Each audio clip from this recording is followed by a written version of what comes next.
I spent 7 years building that company like it was my own child. And in just 5 minutes, my boss crushed everything I had worked for by handing my promotion to someone who literally slept through meetings. Don't miss the drama, the heartbreak, and the revenge. Subscribe now and be part of the Truth Squad. It started on a cold Monday morning when Mr. Howard, the CEO, called for a surprise meeting. I had a gut feeling.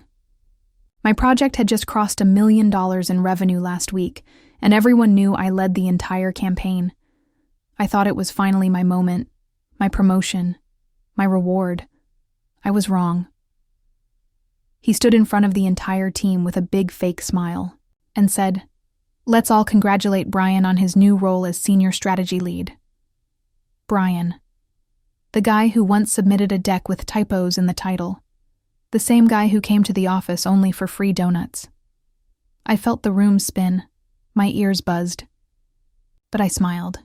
I clapped. I didn't cry. I didn't shout.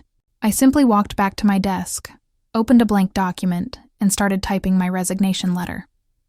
It wasn't just a goodbye. It was a weapon. And I made sure the last line would change everything. I waited until Friday. The office was buzzing, with fake excitement over Brian's promotion. He strutted around like a celebrity, tossing around buzzwords he didn't even understand. People congratulated him, not because they respected him, but because they were afraid of being left behind. No one looked at me. No one even asked how I felt. They had already decided I was invisible. But what they didn't know was that I wasn't just working at this company. I had quietly built something bigger, better, and way more powerful. Right under their noses. Every late night they laughed at me for staying back. I wasn't finishing their tasks. I was building my own app, an AI-based productivity platform that had already started attracting big investors. And guess what? That $1 million campaign?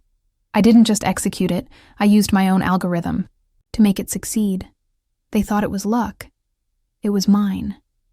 So when I finally printed out the resignation letter, I made sure it was on official letterhead, neatly folded. And I walked straight into Mr. Howard's glass office with the calmest smile I had ever worn. He barely looked up. "Sophia, make it quick. I have a lunch with Brian and the board."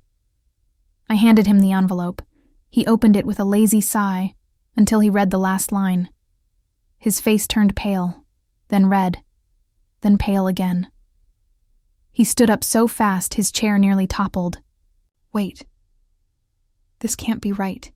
You're the owner of Vertimind?" I smiled. "Not just the owner, the patent holder, the sole creator. And the system you've been profiting from? Well, let's just say that access ends the moment I walk out." I turned around to leave. But he wasn't done yet. "Sophia, we can work something out." I didn't even stop walking. But I knew what was coming next would shake the entire company from its core. By Monday morning, the news had already started spreading like wildfire. Half the team was whispering in corners. The other half stared at me like they were seeing a ghost. Brian didn't look so smug anymore. In fact, he couldn't even meet my eyes. At 9:17 a.m. sharp, Mr. Howard called an emergency meeting. Not a word about Brian's promotion. Not a word about why the server was suddenly down. Just panic behind his fake confidence. He cleared his throat. "We're currently experiencing technical issues related to our strategy tools. Our engineers are working on it." Lies. What he didn't know, what none of them knew, was that the algorithm they depended on was fully integrated with my startup's server. The code was encrypted, licensed, and fully protected under my name. They thought they were using free tools. In reality, they were using proprietary tech that I had graciously tested inside their system. It was always a backup plan. But I never thought I'd actually need it. And then came the real blow. At exactly 10:06 a.m., I sent out one email to the entire company. Subject line: "The truth behind your success." No drama, No revenge rant. Just a clean, professional note with every legal document attached, timestamps, licenses, app logs, proof that the success they celebrated last quarter wasn't from Brian's leadership or Mr. Howard's vision. It was mine. And they'd lost it. Within minutes, my phone started buzzing. Investors, news outlets, former employees I hadn't spoken to in years. But the best moment? When Mr. Howard knocked on the door of the private co-working office I'd moved into the very same day. "Let's make a deal," he said, his voice trembling. "We'll give you anything you want. Title, salary, shares. Just don't cut us off." I didn't blink. "You already cut me off. I'm just returning the favor." And then I gave him a copy of my new press release. Headline, "Fired Up. Meet the woman who quietly built a billion-dollar startup while working at a company that overlooked her." By the end of that week, everything had flipped. Brian was no longer senior strategy lead. He quietly resigned 2 days after the email leak.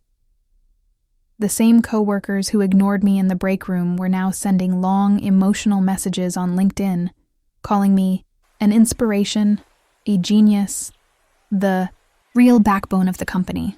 I didn't reply to any of them.